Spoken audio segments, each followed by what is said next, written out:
Em nome do Pai, e do Filho, e do Espírito Santo. Amém. Louvado seja nosso Senhor Jesus Cristo. Para sempre seja louvado. Podem sentar. Estimadas almas, o mês de maio já se acabou, estamos em junho, mas vamos seguir, se Deus permitir, nos sábados, meditar aí sobre o Tratado da Verdadeira Devoção. Sábados são dedicados a Nossa Senhora. E hoje, em alguns lugares, é a festa do Puríssimo Coração de Maria, porque ontem foi o 8º dia do 8º do Sagrado Coração, então sábado seguinte, hoje, o Puríssimo Coração da Santíssima Virgem, então vamos falar de Nossa Senhora seguindo São Luís de Montfort. Ele havia dito, e também havíamos comentado mês passado, que Deus quer, portanto, nesses últimos tempos, revelar-nos e manifestar Maria, a obra-prima de suas mãos. O santo havia dito que nos últimos tempos, falando no sentido apocalíptico, Deus ia suscitar uma devoção a Maria Santíssima como nunca houve até o dito momento. E ele vai dar algumas razões, vamos vê-las. Primeira, porque ela se ocultou neste mundo e por sua humildade profunda se colocou abaixo do pó, obtendo de Deus, dos apóstolos e evangelistas, não ser quase mencionada. Deus retribui a virtude. Então ele mesmo diz que quem se humilha será exaltado. Sua mãe se humilhou, mesmo sabendo ela, pela fé, que não há dignidade maior do que ser mãe de Deus, ela aceitou essa dignidade, mas ela disse o quê? Eis a escrava do Senhor. Então Deus a exaltou acima de todos os seres criados, abaixo da humanidade, do Verbo encarnado, abaixo da Santíssima Trindade, mas acima de todos. Segundo, porque sendo a obra-prima das mãos de Deus, portanto aqui abaixo, pela graça, como no céu, pela glória, Ele quer que por ela os viventes o louvem e glorifiquem sobre a terra. É próprio de um artista, quando faz uma obra bem feita, expor. Se os senhores um dia transitarem pelos museus da vida, vamos ver aí obras. Aqui em Minas temos o Aleijadinho, museus e igrejas que todos expõem suas obras e vendo que ele, com um pedaço de madeira, fez o que fez, obras belas. Pois então, Deus fez uma obra singular, ou seja, única. Não haverá nunca, jamais, uma pessoa igual ou semelhante a Nossa Senhora. É impossível. São 3 coisas, segundo São Tomás de Aquino, que Deus nunca fará melhor. O Santíssimo Sacramento da Eucaristia, a encarnação do Verbo e sua Mãe Santíssima. Não há como fazer melhor. Por assim dizer, Deus investiu toda a sua onipotência, de graça, fazendo o Santíssimo Sacramento, criando a sua Mãe Santíssima e se encarnando entre nós, fazendo-se homem habitando neste mundo. Então agora Deus quer glorificar a sua obra-prima. Então é a vontade de Deus que sejamos muito devotos da sua mãe.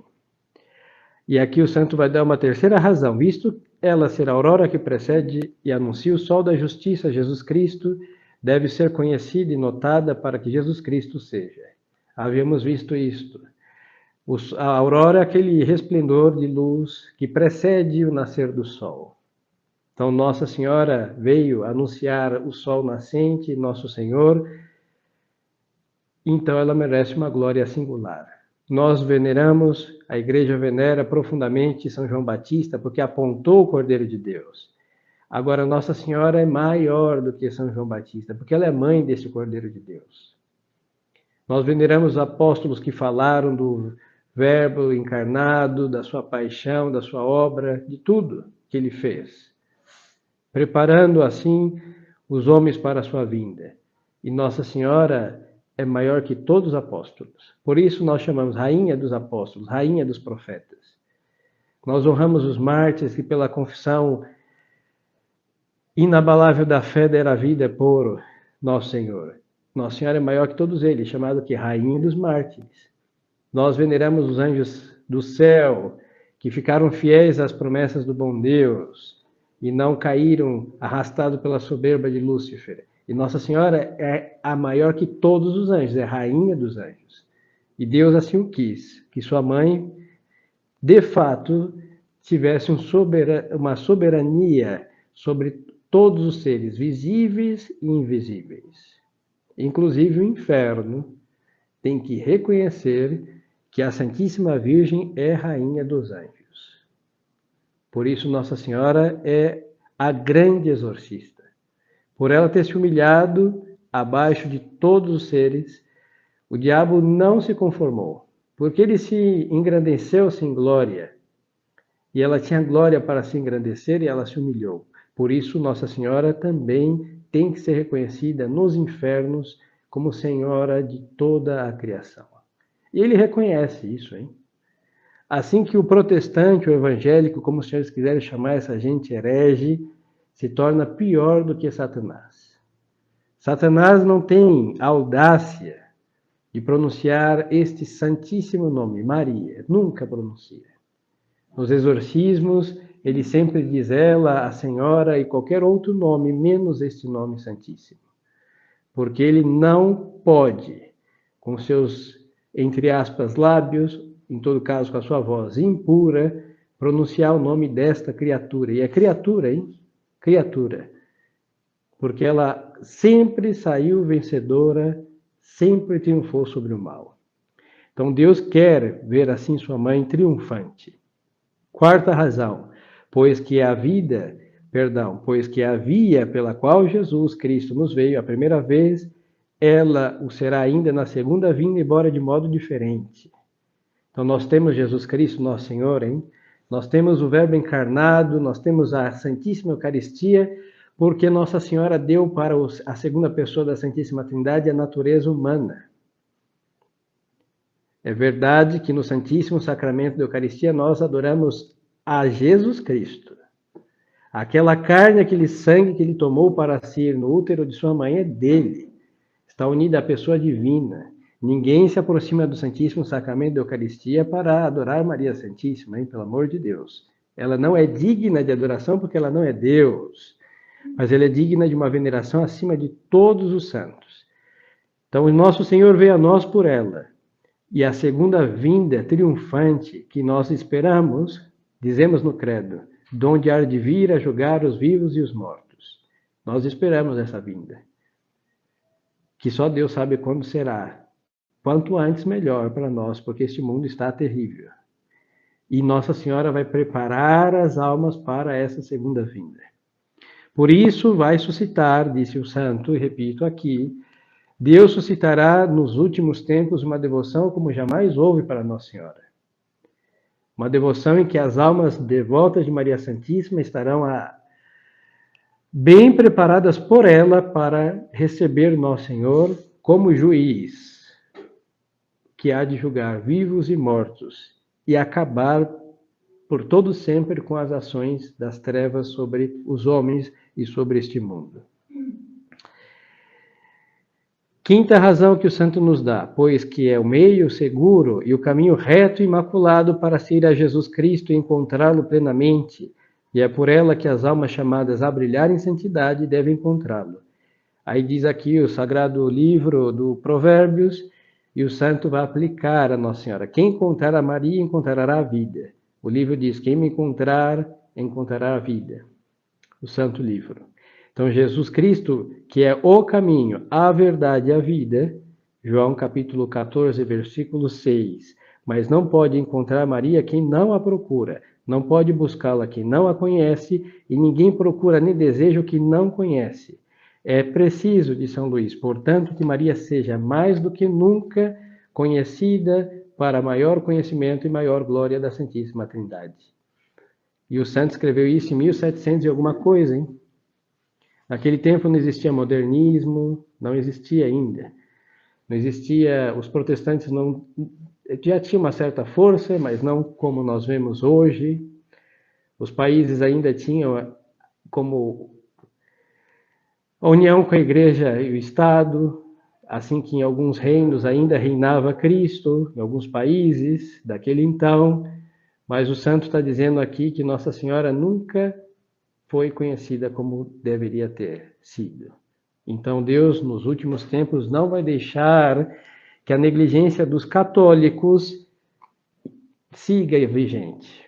Quem conhecer a Santíssima Virgem estará bem preparado para a segunda vinda, e quem não conhecer estará mal preparado. É o sinal distintivo dos bons católicos dos maus católicos.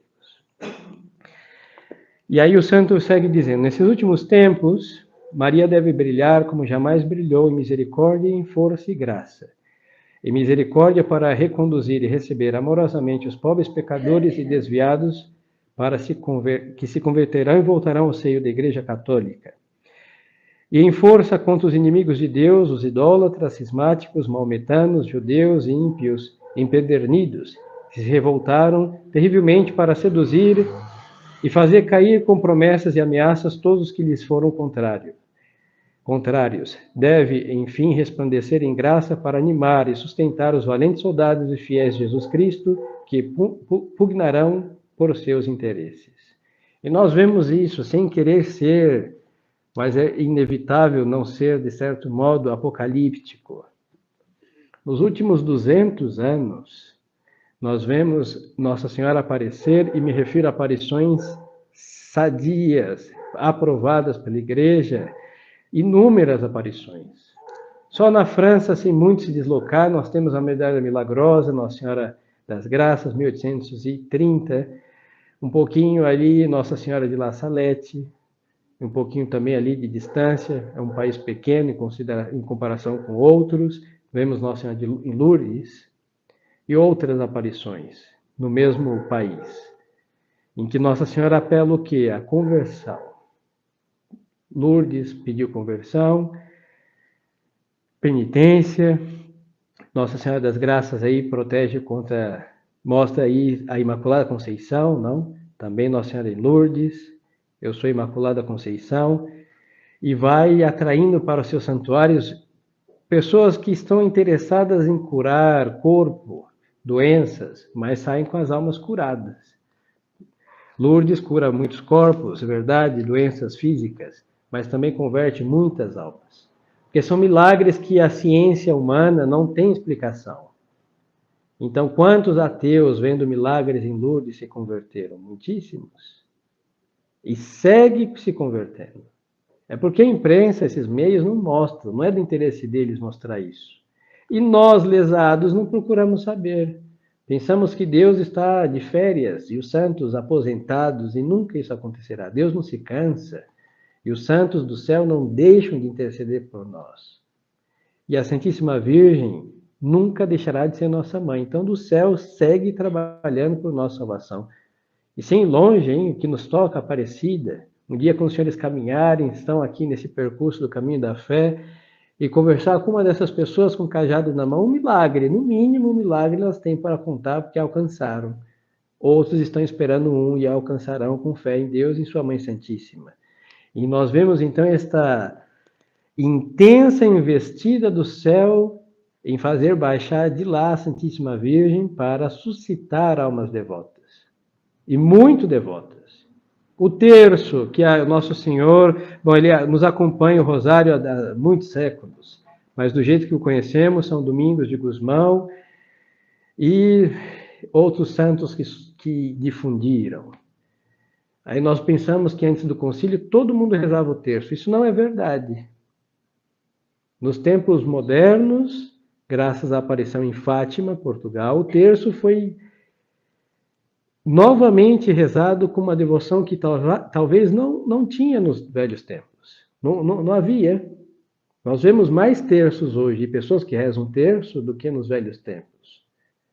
Se fora rezado, Nossa Senhora não teria dito 6 vezes em Fátima, rezem um terço todos os dias.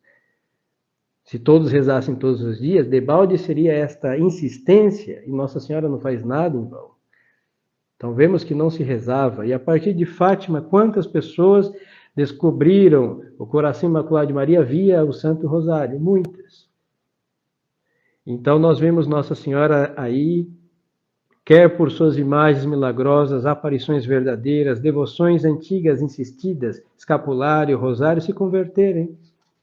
Escapulário verde tem quantas graças obtidas.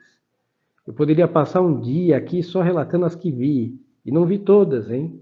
Só no nosso apostolado, graças a Deus, muitos se converteram por causa do escapulário verde. Depois, o santo fala dos maometanos. Nossa Senhora em Fátima, quando a sua imagem foi... Bom, reproduziram 3 enquanto vivia a irmã Lúcia, e uma delas peregrinou o mundo inteiro e depois entregaram ao sumo pontífice reinante naquele então. E quando a imagem de Fátima chegou nos países árabes, hoje muçulmanos, era uma multidão de maometanos entre lágrimas, olhando aquela imagem e que se converteram. Muitos. Judeus esperamos que se convertam um dia e se converterão pela investida do profeta Elias. Mas também tem uns desse povo que se converte por aí, hein? Nossa Senhora da Medalha Milagrosa converteu o Ratisbona, famoso, que se tornou sacerdote depois, e tem muitos por aí também, mas infelizmente a notícia dessas graças ficam silenciosas ou silenciadas, sabe Deus. 7ª razão, Maria deve ser, enfim, terrível para o demônio e seus sequazes, como exército em linha de batalha, principalmente nesses últimos tempos, pois o demônio, sabendo bem que pouco tempo lhe resta para perder as almas, redobra cada dia seus esforços e ataques. Suscitará em breve perseguições cruéis e terríveis, emboscadas aos servidores fiéis e aos verdadeiros filhos de Maria, de que mais trabalho lhe dão para vencer. Os santos, em seus livros, são Santo Afonso de Ligório, e tem outros autores espirituais que relatam o esforço que o diabo faz para derrubar uma alma devota de Maria Santíssima. É muito difícil para ele, hein? Ele tem que suar o chifre para fazer alguém que de fato é devoto da Santíssima Virgem consiga cair nas suas tentações. Se fôssemos um pouquinho mais devotos da Santíssima Virgem, um pouquinho mais, por o diabo seria ali impossível derrubar-nos. E nós vemos esta investida muito do inferno contra a Santíssima Virgem. Se nós repassássemos a história da nossa religião, todos os séculos, até o século XVI, nós vemos uma quantidade de heresias, e todas, em sua maioria, atacam a nosso Senhor Jesus Cristo. Ou que não é Deus, ou que é homem somente, umas que não é uma pessoa divina, é uma pessoa humana, era só Deus e parecia homem, não era homem, tem de tudo. Todas as aberrações possíveis, condenadas por muitos concílios. Agora, para tocar a Santíssima Virgem, precisou 1600 anos. Nós vemos aí, não digo primeiro, houveram pessoas com deficiência de fé, mas perdidas por aí, que duvidaram de alguma coisa. Mas a investida maior é de Lutero. E dizem aí, nesses vídeos, mostram frases de Lutero, a Santíssima Virgem, tudo mentira. As blasfêmias que este infeliz proferiu são tão horrendas que os próprios luteranos têm vergonha de publicá-las. Coisas que nem o diabo fala, não, ele estava possuído pelo demônio. Não, ele não estava possuído pelo demônio. Ele foi um descarado. Ele foi um infeliz, um maldito para proferir coisas que nem o Satanás tem coragem de proferir. É a maldade humana e o ódio à fé somente. Não precisa da ajuda de quem não vai ajudar para isso. E a partir dele, Calvino e toda essa raça do inferno que foi colocando ódio à Nossa Senhora. E os senhores percebam, não há somente uma coincidência de épocas. É apocalíptico e definitivo. Nós vemos o explodir aí da Revolução, destrona o Nosso Senhor das Leis, Nossa Senhora desce do céu, Aí os homens apóstatas veem que o céu está intervindo para exaltar sua mãe, exaltar o Verbo encarnado, exaltar a Santa Igreja, então eles acreditam esta intervenção de Deus. Aí século XVI, XVII, XVIII, XIX, o protestantismo vai se esfacelando e vai se transformando, e cada transformação um ódio maior a Maria Santíssima. De tal modo que nós conhecemos, todo mundo tem a infelicidade de ter ou um vizinho, ou um parente, ou entre aspas, um amigo, fecho aspas, um conhecido, que não pode olhar uma imagem sem insultar. E uma blasfêmia. Que ele não gosta de imagens, o problema é dele. Agora precisa blasfemar? Nunca. E isso, senhores, é uma investida sutil para combater diretamente esta espada de Deus, que é Maria Santíssima, que Deus colocou justamente para destruir os inimigos da nossa fé, os inimigos do nosso Deus.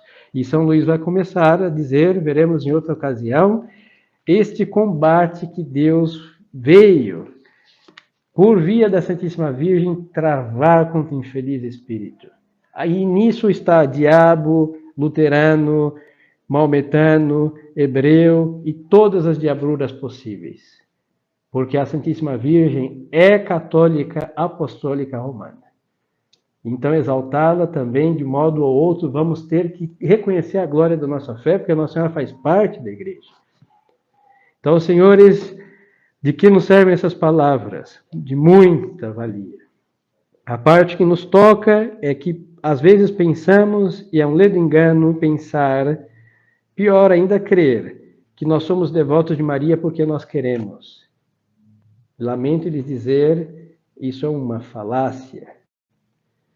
Nós somos devotos de Maria porque devemos ser. E se queremos ser, facilita mais. Deus escolheu-nos para sermos católicos e Deus quer que os católicos honrem a sua mãe.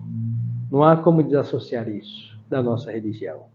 Então, os modos de honrar Nossa Senhora existem muitos. Desde um rosário, desde um escapulário, desde uma novena. Mas o que Nossa Senhora espera via estas práticas é que tenhamos confiança em Nossa Senhora. E mesmo conhecendo graças, todo mundo já foi em algum aspecto ou em vários beneficiados pela Santíssima Virgem com graças. Mas assim, é mais do que isso. É reconhecer que ela, de fato, como mãe cuidadosa, tem um carinho especial pelas almas que lhe foram confiadas. E quem nos deu a Nossa Senhora foi o próprio Deus. Então temos que ter maior confiança em Nossa Senhora. Nossa Senhora não é uma das tantos nomes de uma ladainha, não, ela é ela. Tanto que em qualquer ladainha vemos a Santíssima Trindade, primeira invocação depois da Santíssima Trindade, Santa Maria, rogai por nós. Então temos que dar esse lugar de honra a Nossa Senhora. E São Luís falava no seu tempo que Nossa Senhora não tinha esse lugar, o que diria hoje? Às vezes, por influência protestante, ou sempre, nós pensamos que estamos dando mais honra a Nossa Senhora do que a Nossa Senhora. Isso é um absurdo. Devemos invocar Nossa Senhora e para nós lhe compraz muitíssimo que estejamos aos pés da sua mãe, porque ela não rouba a sua glória. Então tenhamos maior confiança e nas nossas práticas de devoção tenhamos maior devoção, maior respeito, façamos com maior intimidade de alma com Nossa Senhora. Nosso terço não pode ser um fastídio, a novena que vamos rezar não pode ser uma tortura, façamos isso com amor, digno da Mãe dos Céus, que é a nossa Mãe querida e que muito segue trabalhando por nossas almas. As nossas mães da terra, elas dormem, elas se cansam e um dia elas morrem. E agora a nossa Mãe do Céu, ela não dorme, ela não se cansa e ela não morre. Então, o amor que nós temos às nossas mães da terra merece muito mais, e nisso somos devedores. Imagine os senhores o que devemos a Maria Santíssima. E o Santo Curadás, com isso conclui, ele dizia que se juntássemos todos os corações de todas as mães, seria uma pedra de gelo diante do coração de Maria. E nós sabemos o que quer dizer mãe, que todo mundo tem ou teve a sua, e à margem dos perrengues e dificuldades, mãe é mãe. E Nossa Senhora está acima de todas porque ela não tem o menor defeito. Ninguém tem a menor queixa. Não se pode olhar e falar, mas ela podia melhorar isso. Não pode, ela é perfeitíssima. Então tenhamos grande consideração para com a mãe de Jesus, que também é nossa mãe. Louvado seja nosso Senhor Jesus Cristo. Para sempre seja louvado. Em nome do Pai, do Filho e do Espírito Santo. Amém.